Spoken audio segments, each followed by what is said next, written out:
memang lagu ini yang baru kita naikkan. Tuhan Yesus baikku memang benar-benar nyata di dalam kehidupan saya. Selama hampir 1 tahun saya berjualan di Palir itu, Tuhan Yesus sangat baik. Saya cuma kalau berdoa cuma saya dalam hati ya, Tuhan pokoknya setiap saya mau untuk belanja dari 1 minggu mungkin 2 minggu, Tuhan sediakan apa yang menjadi pikiran. Ya kalau kita lihat suasana di tempat saya yang kemarin, memang terkadang orang tidak percaya, terkadang orang yang di sawah itu ibu-ibu pernah bilang, "Loh Pak, dodolan ini kok payu?" Tapi saya batin toh, tidak saya jawab ya, saya batin, mosok kok dodolan orang payu ya. Ternyata apa yang saya lalui ya beberapa hari, mungkin sendirian, mungkin sambil ngowo, sambil cuma mendengarkan MP3 ya dari rohani, campur musik ya, campur lagu-lagu lainnya. Tapi Tuhan itu memang baik ya, bukan 1-2 kali ya. Kalau Dia memberikan berkat pada setiap kita ya, yang sama di dalam usaha apapun, pasti tidak setengah-setengah ya. Apa yang sudah saya alami benar-benar terjadi ya. Mungkin saya untuk pulaan aja bisa. Intinya saya kalau bukan untuk mencari untung dulu ya, mencari ini loh untuk mengisi dagangan yang saya jual ya. Tadinya panen rokok payu 2, laku 2 saya berikan 3. Pokoknya saya tambah terus. Umpamanya kecap panen tadinya 3 habis, saya berikan 6. Jadi terus sampai bubur bilang, "Bona bensin orang cukup warung." Saya mau batin. Saya nak warung cukup terus, saya secara modal mau ngisi warung. Nah, akhirnya kan habis dagangannya kan kita didelok orang dari luar kan orang dagangan. Kalau kita walaupun dagang rokok itu warna LA lainnya 24, kalau orang datang bilang, "Pak, ada rokok ini Pak." "Oh ada." Pak, kita nanti habis saya kurangin lagi yang mungkin 3 sampai 4 ya. Kemarin ya gitu ya, ada rombongan orang ukur tanah ya gitu, mungkin maklar tanah atau bos tanah. "Pak, beli rokokin." Jadinya yang ukur tanah itu ditawari, "Rokokmu apa?" "Rokok ya ini rokok alusan semua ya, LA terus Sampurna sampai habis 4 Pak itu. Mungkin kemarin tuh habisnya hampir 150 sama aqua. Puji Tuhan, inilah ajaibnya Tuhan tuh di sini loh, yang saya nyatakan ini memang benar-benar terjadi ya. Wong sepine kono sekulaan, sepi kono sekulaan bisa target tadinya 1 minggu sampai 600, 700 sampai pokoknya saya menyisikan 100.000 receh ya untuk menjaga ini. Orang beli uang 100 ada kembalinya 50, ada itulah.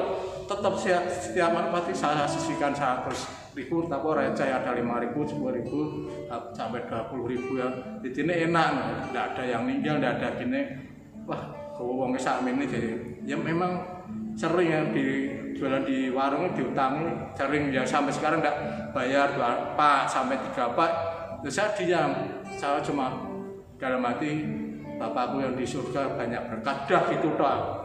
Akhirnya ya berkat mengalir dengan sendirinya melalui warung yang isi ulang nggak terlalu rame ya untuk membantu ya warung tadi. Jadinya ya ini ya kejadian yang saya alami juga ya hampir mungkin kemarin hampir 2 minggu saya itu pagi udah buka, terus kalau saya ngepel dan siang-siang itu enggak ada apa-apa, uang itu enggak ada, gimana ya ada luing yang kecil-kecil itu ya. Terus saya berusaha saya sapu, ternyata ada ularnya segini, padahal sama ular itu saya paling takut, paling fobia. Saya enggak tahu segagi di ruang di pintu mau ke warung, wah kaget saya lihat kok ular apa segini ya, mungkin 1 kilo lebih sedikit ya. Kapake, untung di dekat bawah rak itu ada usuk yang segini ya. Tadi saya pukul sama sapu ya untuk saya menyapu ini dulu ya.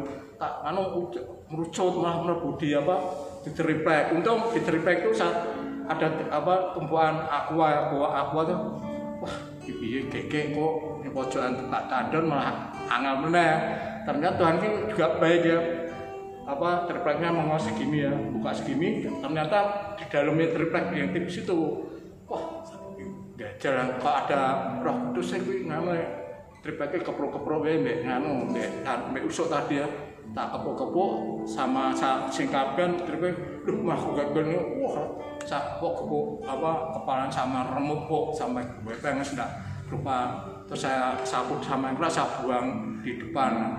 Wah puji Tuhan, Tuhan pasti ya, kita tahu Roh Kudus itu pasti menolong, pasti kita digerakkan ya, memang bukan setan yang menggerakkan ya, Roh Kudus itu ya. Sering kan kelabang ya gitu, saya apa ya sudah berjalan lama kelabang ke satu ya juga besar ya, satu kelingkingnya sampai satu kali ya gitu, saya kaget.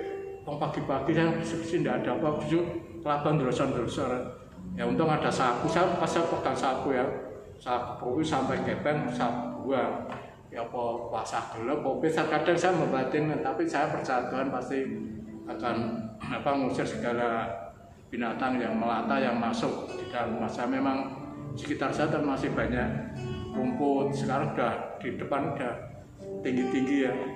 Wah, saya pernah lihat ular ya juga makan tikus, mau buka warung lebat sih itu ada apa ular mungkin rasa segini ya. Terus saya bilang sama tangga emang ularnya Pak, ular ya Pak ya. Terus akhirnya saya berikan obat untuk atau itu sukat supaya kering, terus saya belikan disemprotkan orang di situ ya. Segini ya juga tunggu lagi ya. Memang apa yang kita percayakan pada Tuhan kehidupan kita ya. Mungkin hingga pada saatnya kita juga secara pribadi saya juga tidak mengalami yang kemarin kadang gula saya naik, gula awalnya les-lesan, tapi setelah saya pikir-pikir setiap hari saya apa minum vitamin ya, vitamin murahan tidak apa-apa ya, tapi badan terasa kok seperti sehat kembali ya. Ya mungkin apa seperti kecanduan vitamin ya. Vitamin saya kemarin beli vitamin itu ya, B kompleks ya, generic gitu ya. Ya murah, satu strip cuma 5.000 ya, di 10. Saya tiap mau tidur minum ya, rasanya enak ya, daripada saya minum yang lain ya, mau jamu apa kan nggak nganu ya. Itu juga menolong organ saya ya. Setiap hari saya berdoa untuk kesehatan saya ya, pada saat ini ya masih enak ya saya minum ya. Mau caranya wong pengen lagi ya pakai ya, saya buat pakai apa gula biasa itu 1 sendok, mungkin susu ya manis. Memang kekuatan orang memang dari rasa manis itu ya. Kalau memang kita memang minumnya air putih ya lemas ya, tapi saya juga enggak setiap hari coba pengen dok. Itulah apa yang sudah saya terima ya, berkat-berkat dari Tuhan kita Yesus Kristus. Bila mana ada malam hari ini saya juga masih dapat berkumpul ya di dalam persekutuan pria Kristen. Biarlah kita terus menjadi orang-orang yang setia. Terima kasih. Saya kembalikan pada Mas Yoyo.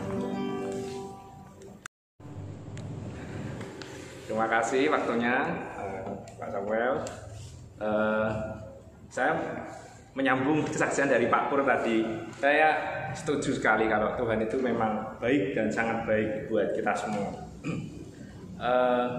Dalam kondisi apa ya seperti ini ya, kita tetap harus wajib bersyukur, tetap mengucap syukur bahwa dan merasa bahwa Tuhan itu tetap baik apapun kondisinya. Saya dan keluarga saya punya komitmen dengan istri saya. Sebulan sekali itu minimal ngajak dia jalan-jalan. Itu sebulan sekali minimal ya, kalau ada waktu luang. Nah itu saya sebulan sekali, wah pokoknya mungkin dalam sebulan itu kan memang saya namanya orang jualan kan nggak pernah libur ya, libur kalau pas ada waktu. Nah itu saya gunakan 1 hari untuk benar-benar quality time lah sama istri saya. Nah ya tidak ketang makan bareng, tidak ketang melaku ya sebenarnya lihat saja, tidak harus mengeluarkan uang yang banyak gitu. Jadi intinya saya quality time. Nah, saya juga percaya bahwa sama seperti Pak Pur tadi, kalau Tuhan itu terlalu baik, apa yang kita perlukan pasti kita dicukupkan. Saya percaya itu karena dulu waktu saya ngoyo ya, saya dulu ya ini saya punya mentor bisnis ya, ini saya punya mentor bisnis di luar. Saya dikatakan biasa memang kalau uang kita kejar itu malah melari. Uang kalau kita kejar seperti kita ngejar kucing itu loh. Kalau kita ngejar kucing, kucingnya lari nggak, malah susah. Tapi kalau kita punya sesuatu yang apa yang diinginkan kucing, pasti kucingnya akan ikut ke kita ya. Saya ikuti filosofi itu. Saya mulai tidak ngoyo. Kalau dulu saya di awal jualan, awal usaha itu ngoyo ya. Wah, tak target pokoknya sebulan sekian, breakdown 30 hari, weekend sekian. Wah, jadi detail. Harus segini wah, sampai ya kalau sekarang sih memang tetap harus berusaha keras, memang harus, tapi tidak begitu sampai harus ngoyo banget seperti itu. Saya percaya wis ada waktunya untuk ya senang-senang sama istri ya, kemudian sampai teman saya itu yang sesama punya distro juga, sama punya toko baju juga, ngobrol, tak dulu kok dolan terus toh ning Instagrammu ya. Dia bilang gitu itu. Yo ora apa-apa. Dia bilang eman-eman bro, tetap sehari kehilangan berapa. Terus saya cuma jawab gini, tujuan saya tuh usaha itu enggak cuma uang, tujuan utamanya bukan uang, tapi memang saya tujuan utamanya tuh kebebasan. Saya nggak pengen saya tuh diikat gitu loh dengan keterikatan. Kalau misalnya beda dengan kita kerja kan harus jadwalnya jam sekian sampai jam sekian, nah seperti itu. Saya nggak suka gitu dalam tanda. Saya nggak mau diatur seperti itu, diikat seperti itu. Saya sampaikan ke teman-teman. Ya memang ya kehilangan seperti itu ya tidak apa-apa, tapi memang kalau tidak keluarga, kalau buat saya sih memang keluarga yang utama. Saya siap sama teman-teman, daripada kita ngoyo nanti ya bener uangnya masuk banyak tapi percuma nanti buat bayar rumah sakit. Saya bilang seperti itu, percuma kan seperti itu langsung. Oh ya, mungkin ya mindsetnya beda-beda sama seperti itu. Yang ingin saya sampaikan adalah benar sampaikan Pak Pur itu tadi.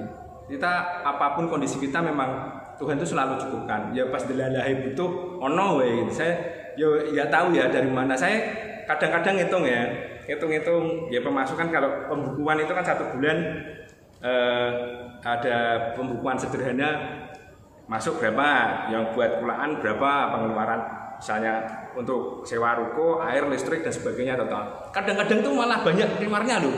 Tapi saya anehnya loh kok cukup ya, maksudnya seperti itu.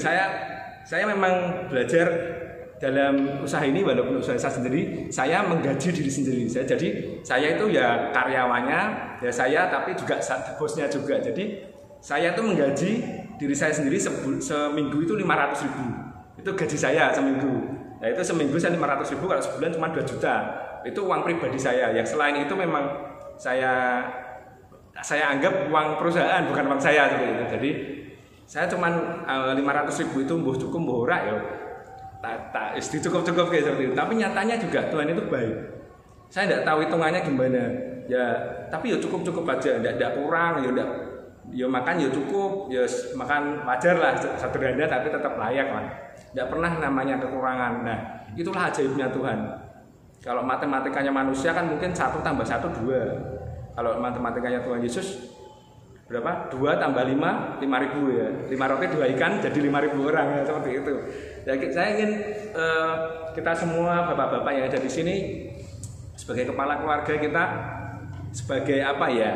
Istilahnya itu apa jenengan ini? Role model, pimpinan apa namanya ya? Di dalam kepala keluarga itu kan memang harus menjadi orang yang benar-benar diandalkan gitu. Jadi kita benar-benar percaya sama Tuhan Yesus. Walaupun kondisinya seperti ini, ya mungkin dampak kondisi seperti ini pasti berdampak lah. Tidak mungkin tidak berdampak, pasti berdampak. Pak Darto juga pasti berdampak, Pak Pur jualan juga pasti ada dampaknya, rakyatan sidik pasti ada. Tapi kita mari percaya Tuhan Yesus itu tetap baik. Kita tetap dibedakan dengan orang-orang yang tidak percaya sama Tuhan. Walaupun mentor bisnis saya juga ngomongnya tuh ya menurut dia seperti itu ya. Kan ada yang tidak percaya Tuhan juga. Tapi yang baik ya saya ambil, yang misalnya yang tidak ya tidak saya aplikasikan. Tapi pinter-pinternya kita. Karena terkadang gini, marketingnya, kalau sudah kita melakukan marketing di dunia dengan berusaha, kalau misalnya masih mentok, kita lakukan aja marketing langit. Kalau saya ngomongnya marketing langit. Kalau saya ada di mentor saya juga, saya belajar dari Tung Desem Waringin itu, saya sempat ikuti seminar online-nya gitu. Jadi memang ya dia kan memang kebetulan anak Tuhan juga. Jadi usaha kalau mau usahanya banyak, lebih banyak memberi. Saya selalu ingat itu. Oh ya, memberi. Jadi itu marketing langit. Jadi kalau saat kita memberi, Tuhan pasti akan lebihkan kita. Jadi ya sama seperti yang Tuhan Yesus ajarkan, saat bejana kita penuh, kita tidak mungkin diisi lagi kan sepenuh. Kalau kita luapkan, kita jadi berkat buat orang-orang sekitar yang terdekat. Pasti yang pertama kan keluarga dulu, jadi berkat buat keluarga, dari tetangga kanan kiri dan yang lain sebagainya. Jadi seperti itu, bapak-bapak, pria-pria tangguh sekalian, tetap semangat. Mas Arnadi semangat, Pak Pur, Pak Darto, Pak Ari, semuanya tetap semangat dalam Tuhan Yesus. Tuhan Yesus memberkati. Terima kasih. Shalom bapak-bapak pria tangguh yang diberkati dan dikasih oleh Tuhan. Saya mau bertanya, ini tadi saya tidak ada janjian dengan Pak Lukas, dengan Pak Budi. Ada satu hal, kita di dalam menghadapi situasi dan kondisi seperti ini tuh, satu hal dari kesaksian kedua bapak-bapak tadi itu, bersyukur kebaikan Tuhan di dalam kehidupan kita. Sebelum saya menyampaikan, ya kita belajar bersama-sama, apalagi ada Pak Pendeta malam ini, kita belajar bersama-sama. Sebagai orang Kristen itu, bolehkah kita itu mengeluh? Saya mau bertanya, sebagai pria-pria tangguh yang menjadi teladan di dalam keluarga, yang menjadi imam di dalam keluarga, bolehkah kita itu mengeluh?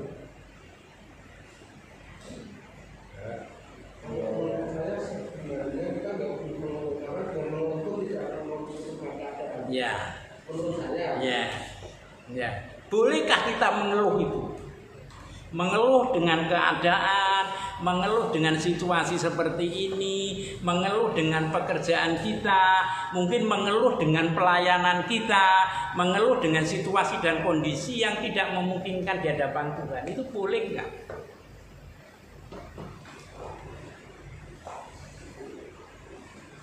Boleh nggak? Enggak Pak, ngurus ini. Ya kira-kira Pak Pur, bolehkah kita mengeluh? Kita sebagai manusia Boleh ya. Pak tadi boleh ya? Boleh. Semangat dulu, Pak harus semangat. Boleh nggak? Boleh ya. Ya, Pak Budi semangat boleh ya?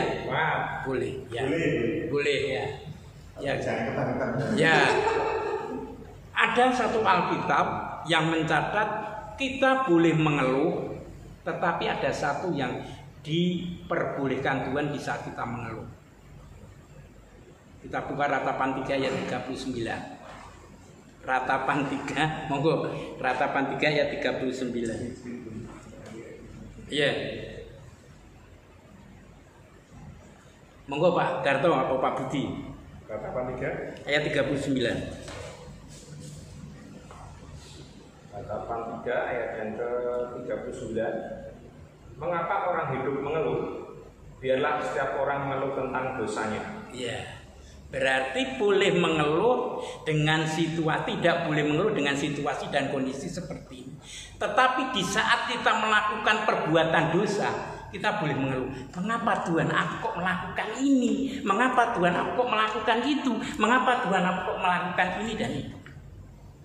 Nah, satu hal hari ini sebenarnya firman Tuhan saya tidak ini, tetapi satu kata tadi dikatakan bahwa di dalam menghadapi situasi dan kondisi seperti ini, kesaksian Pak Budi, kesaksian daripada Pak Lukas, satu hal kita harus dapat mengendalikan perkataan kita. Situasi apapun, kondisi apapun, keadaan apapun, satu hal bahwa kita tetap bersyukur. Kalau orang bisa bersyukur, itu rasa terima kasih kita kepada Tuhan itu masih ada. Dengan sendirinya yang namanya omongan-omongan yang kurang bertanggung jawab itu bisa direm, bisa dikendalikan, bisa ditahan. Mengapa sebagai orang Kristen kita harus bisa menjaga perkataan kita? Apa alasannya mengapa sebagai orang Kristen, apalagi imam-imam di kepala keluarga yang menjadi toladan, yang menjadi contoh dari istri dan anak-anak kita, kok kita harus menjaga perkataan kita? Kita percaya setelah kita ditebus oleh dosa kita, bahwa perkataan kita itu berkuasa. Percaya enggak? Percaya enggak? Setelah kita ditebus, diakui oleh Tuhan Yesus, perkataan kita itu berkuasa. Perkataan kita itu berbobot. Perkataan kita itu mempunyai otoritas. Sehingga kalau ada kuasa, ada bobot, ada otoritas, Tuhan tidak mengendaki perkataan-perkataan yang diucapkan melalui mulut kita itu sembarangan, apalagi bertentangan dengan kebenaran firman Tuhan. Ya, satu hal kita dasari dulu di dalam kitab Amsal 18 ayat 21. Ini sering kita baca. Monggo Pak Darto, Amsal 18 ayat 21. Hidup dan mati menguasai lidah. Siapa suka menggemakannya akan memakan buahnya. Ya, Amsal 18 ayat 21 khususnya di ayat yang A, hidup dan mati dikuasai oleh lidah. Ya. Saya bertanya, mengapa Tuhan kok menciptakan lidah hanya satu? Kok tidak tangan dua, kaki dua, telinga dua? Mengapa Tuhan kok menciptakan lidah kita itu cuma satu? Siapa yang tahu? Mengapa kok telinga harus dua, mata dua, tangan dua, kaki dua, hidung satu? Bolongannya dua, betul. Tetapi lidah kok cuma satu. Kenapa? Ini pelajaran sekolah orientasi melayani ya Pak. Ya seperti ini. Kira-kira apa? Nanti buat PR besok hari Minggu harus dijawab. Ya. Mengapa Tuhan kok menciptakan panca indera kita yang namanya lidah, mulut itu hanya satu? Ya. Kok tidak dua? Tidak ini, tidak inilah. Karena apa? Di dalam kehidupan kekristenan kita, bahwa menjaga perkataan itu penting sekali. Dalam kondisi situasi yang seperti ini, mulut ini harus dijaga. Mulut ini harus dikendalikan. Mulut ini harus dikontrol. Ada 3 hal dalam kehidupan kita perlunya menjaga perkataan kita. Yang pertama, kita buka di dalam kitab Yakobus 3 ayat 9.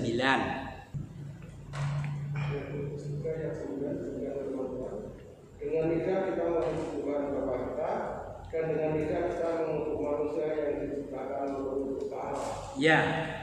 Hal yang pertama, dengan lidah satu yang diciptakan Tuhan, kita dapat memuji, memuliakan nama Tuhan, menaikkan kuasa daripada Tuhan. Tetapi dengan lidah satu yang diciptakan Tuhan, kita kalau tidak dikontrol dapat mengutuk, menyakiti, bahkan menghakimi orang di sekitar kita. Kalau kita boleh memilih dengan lidah yang kanan, kita bisa memuji Tuhan, tapi dengan lidah yang kiri kita dapat mengutuk Tuhan, mengutuk sesama kita. Tetapi Alkitab menyatakan dengan lidah yang satu bisa memuji Tuhan hari Minggu, memuliakan nama Tuhan, menaikkan nama Tuhan. Tetapi hari Senin sampai Sabtu, bagaimana mulut kita? Ada istilah Kristen tomat, Minggu bertobat, Senin sampai Sabtu kumat. Ya, 2 jam saja hanya bertobat, tapi lainnya itu bisa. Dengan lidah yang satu bisa menciptakan yang namanya perdamaian. Tetapi dengan lidah yang satu bisa menciptakan namanya pertengkaran. Dengan lidah yang satu bisa menyemangati orang lain. Tetapi dengan ucapan lidah yang satu bisa melemahkan semangat orang lain juga.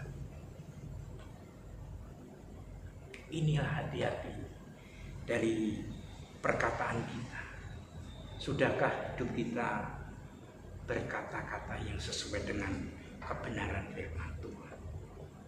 Hari ini saya sangat belajar dengan firman Tuhan pada malam ini. Saya belum bisa menerapkan jujur di hadapan Tuhan dan di hadapan bapak-bapak yang terkasih di gereja ini. Saya jujur belum bisa menerapkan firman ini.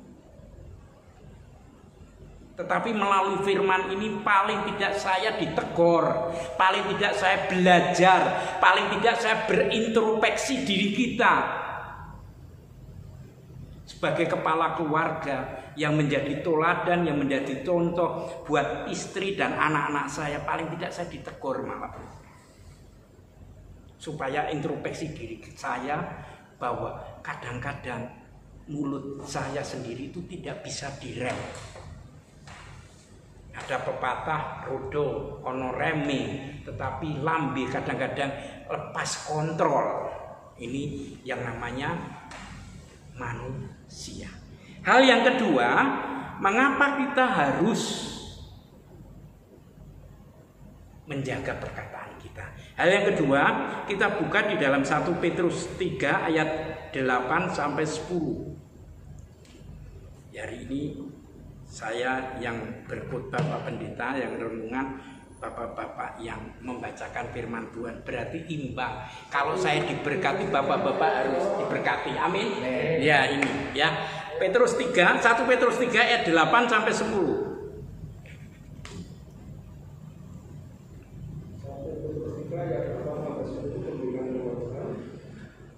Dan akhirnya hendaklah kamu semua serikasi kata, seperasaan, mengasihi saudara-saudara, penyayang dan rendah hati, dan janganlah membalas kejahatan dengan kejahatan atau caci maki dengan caci maki, tetapi sebaliknya hendaklah kamu memberkati, karena untuk itulah kamu dipanggil, yaitu untuk memperoleh berkat. Sebab siapa yang mau mencintai hidup dan melihat hari-hari baik, dia harus menjaga lidahnya terhadap kebenaran dan bibirnya terhadap ucapan-ucapan yang tertentu. Ya, melalui hal yang kedua, mengapa di dalam hidup kekristenan kita, khususnya bapak-bapak, pria-pria tangguh di gereja Condrokusumo ini harus menjaga perkataan kita.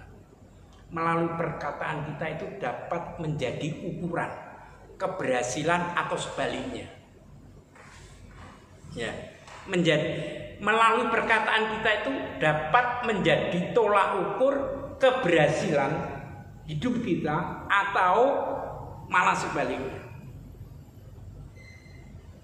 Orang di luar kita aja bisa bilang ucapan itu adalah doa. Orang yang tidak mengenal Kristus itu loh bilang ucapan adalah doa. Bagaimana kehidupan kita akan diberkati, bagaimana kehidupan kita akan mendapat keberhasilan, bagaimana kehidupan kita akan mendapatkan kesuksesan dalam karier, dalam pekerjaan, dalam rumah tangga, bahkan dalam pelayanan, kalau kita tidak bisa mengendalikan ucapan kita. Kalau diri kita tidak bisa mengendalikan kata-kata kita. Contoh, saya ini sering anak saya yang terkecil. Contoh, Maria mandi, bapaknya urung siram. Ya. Saya kemarin dapat berkat, saya cuma gini, berkatnya segini ya Dok, Bapak harus bersyukur. Kadang-kadang Tuhan pakai anak saya yang kecil ini untuk menegur saya. Ya, Bapak bersyukur tepat. Terus akhirnya Bapak bersyukur gabung ke karo ibu ngei perempuan gereja. Anak kecil seperti itu. Kadang-kadang apa yang disaksikan oleh Pak Darto kemarin, kadang-kadang kalau kita sudah diberkati Tuhan, lupa berkat itu dari mana. Ya, dapat berkat katakanlah 50 juta. Harusnya berapa untuk Tuhan? Dapat berkat 50 juta, harusnya berapa untuk Tuhan? 5 juta. 5 juta. Saya pernah ya satu pelayanan, teman pelayanan saya. Dia dapat gaji pertama kali diserahkan persembahan suruh. Tidak dikurangi, tidak ditambahi gaji dari kantor, dimasukkan gereja langsung. Lah aku sesuk mangan apa, Pak? Tuhan tidak pernah diam asalkan diri kita betul-betul. Pertama kali Pak Pendeta, Bapak Ibu, Bapak-bapak yang terkasih dalam persekutuan malam ini. Pertama kali dia mendapatkan apa? Mendapatkan gaji. Dia tidak dibuka, tidak diapa, masih dalam amplop, minggu-minggu itu dimasukkan dalam gereja. Itu namanya persembahan suruh. Dari situ tapi hidupnya juga tidak berkekurangan. Hidupnya ya masih bisa makan, hidupnya masih bisa membayar listrik, hidupnya ya masih bisa membayar telepon, hidupnya ya masih bisa membeli bensin. Yang dikatakan Pak Budi, 1 tambah 1 2, 5 kali 5 bisa 1 miliar dari Tuhan. Ini yang bisa kita percaya. Keberhasilan kita itu bukan karena kepandaian, bukan karena apa-apa. Keberhasilan itu kita itu cuma kalau hidup kita itu punya takut akan Tuhan. Ini keberhasilan kita. Yang ketiga, yang terakhir, yaitu di dalam kitab Matius 13 ayat 36 sampai 37. Nah ini, ya pokoknya yang bawa HP ini Pak Pendeta hari ini tidak membawa HP, makanya Matius 13 ayat 36 dan sampai 37. Matius 13 ayat 36 dan 37. Maka Yesus pun meninggalkan orang banyak itu lalu pulang. Murid-muridnya datang dan berkata kepadanya, jelaskanlah kepada kami perumpamaan tentang lalang ladang itu. Ia menjawab katanya, orang yang menaburkan benih baik ialah anak manusia. Sampai 37. Ya, ya sudah. Terima kasih Pak Pendeta. Hal yang terakhir, mengapa kita harus menjaga perkataan kita? Segala perkataan kita itu harus dipertanggungjawabkan di hadapan Tuhan. Ya. Baik itu perkataan baik maupun buruk, besok itu harus dipertanggungjawabkan di hadapan Tuhan.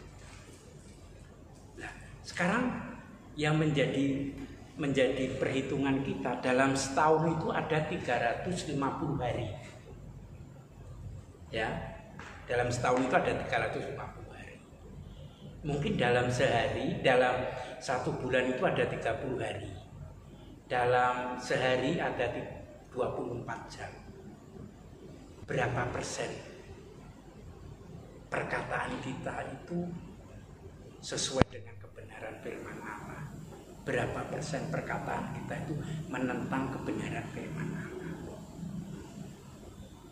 Lah ini dicatat dari Tuhan untuk kita pertanggungjawabkan.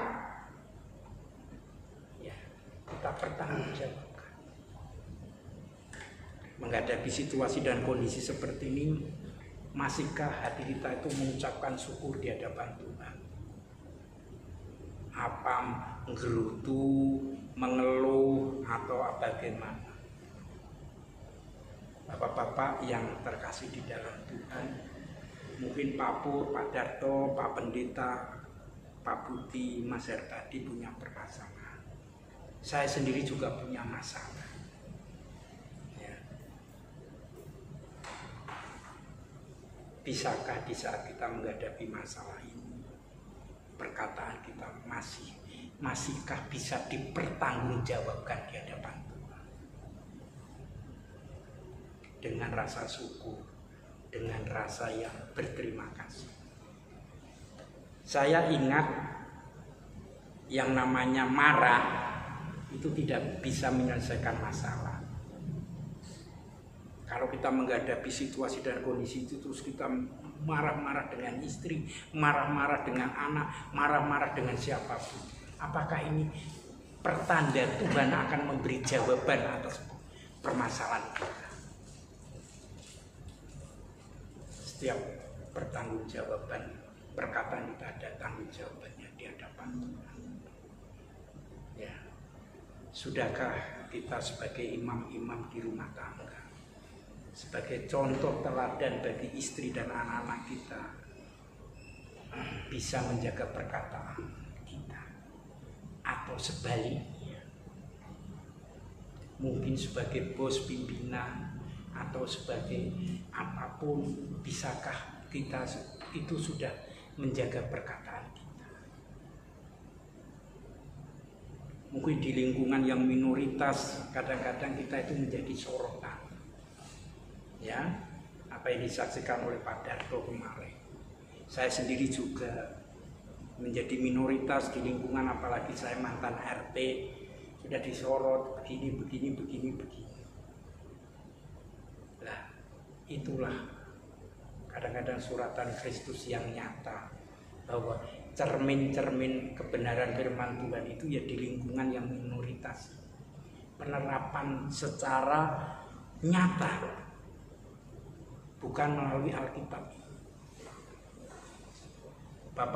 Bapak-bapak mau menginjili orang yang belum pernah mengenal Tuhan, suruh buka Markus atau Injil Yohanes. Mungkin bapak-bapak langsung di karpipi.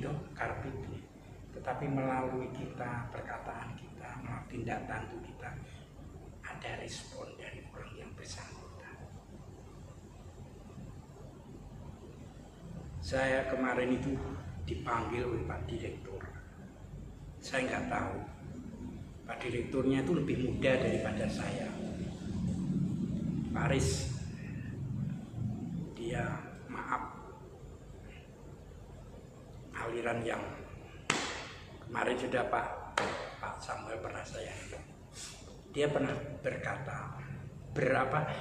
bertanya kepada saya, Pak, kita ini gereja Katolik karo Kristen ya apa Pak? Taunya dia kalau gereja Katolik itu ada gambarnya Yesus dan patungnya, kalau Kristen tidak ada. Yaitu juga gak apa-apa Pak, dijawab seperti itu gak apa-apa. Tetapi beda ya Pak, orang Nasrani itu kok punya nilai kasih yang luar biasa ya. Maksudnya Pak, saya belum tahu, belum pernah dengar ya, orang Nasrani itu membunuh, orang Nasrani itu pembunuh, mutilasi dan yang lain-lain. Adanya kasih. Nah, di situ saya jawab, itu karena keteladanan dari Nabi Isa. Gitu Pak. Iya. Dia kan nggak tahu Yesus itu siapa. Saya katakan Nabi Isa, Pak. Ya, di Al-Quran juga ada Bapak. Ya. Secara tidak langsung saya itu bisa menginjili dia. Ya. Akhirnya seperti itu Pak, nanti kalau suatu saat saya ada sesuatu hal tentang agama yang Bapak Pak Aris anut, saya bertanya siapa, saya batin, saya kalau tidak bisa menjawab, saya tanya Pak Pendeta saya begitu. Waktu itu saya bicara seperti itu dalam batin. Nah, akhirnya dari tindakan perkataan yang mungkin katakanlah yang dicontohkan oleh Pak Darto waktu kesaksian itu, orang lain itu bisa melihat. Sebaliknya kalau mungkin Pak Darto itu mengucapkan kata-kata yang tidak membangun, kata-kata yang tidak memberkati, apakah kita bisa dipercaya? Yang kebetulan orang itu tidak seiman dengan kita. Kadang-kadang kalau kita kehidupan kita, perkataan kita tidak membangun aja, orang-orang di sekitar kita yang satu iman tidak mempercayai kita, apalagi orang-orang yang di luar kita. Malam ini firman Tuhan yang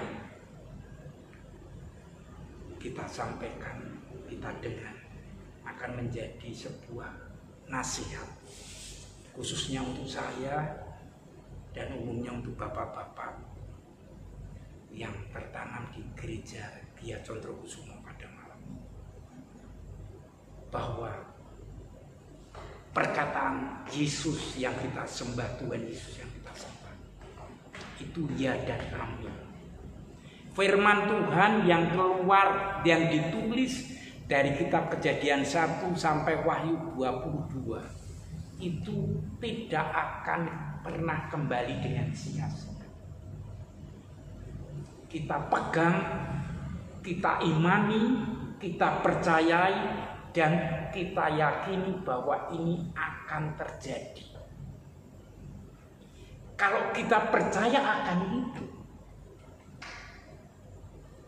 kita itu serupa dan secitra daripada Allah. Manusia itu diciptakan serupa dan secitra daripada Allah. Tuhan mengharapkan kehidupan umat-umat pilihannya di dunia ini di dalam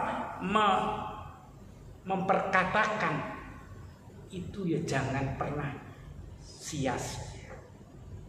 Perkataan yang membangun, perkataan yang memberkati, perkataan yang memberi semangat, perkataan yang luar biasa kepada kita, kepada orang-orang di sekitar kita. Saya pernah ingat nasihat almarhum ibu saya. Satu hal sampai detik ini saya lakukan.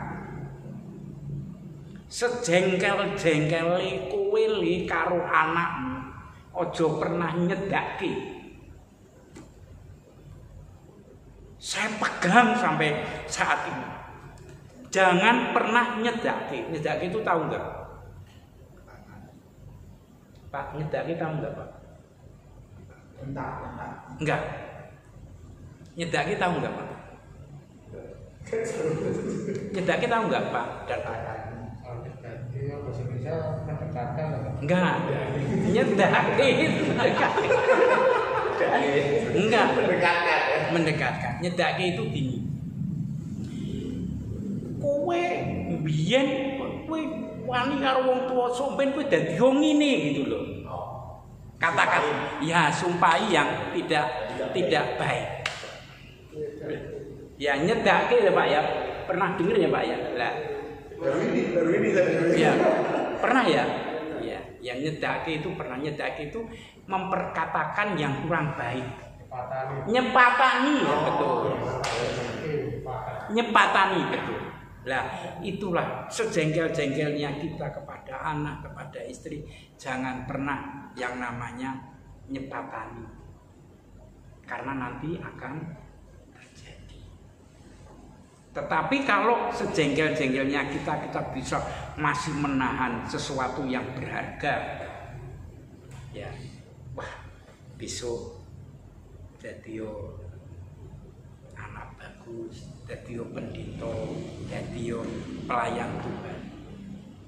Tadi ucapan kita itu berbobot, berkuasa, dan punya otoritas, pasti akan jadi.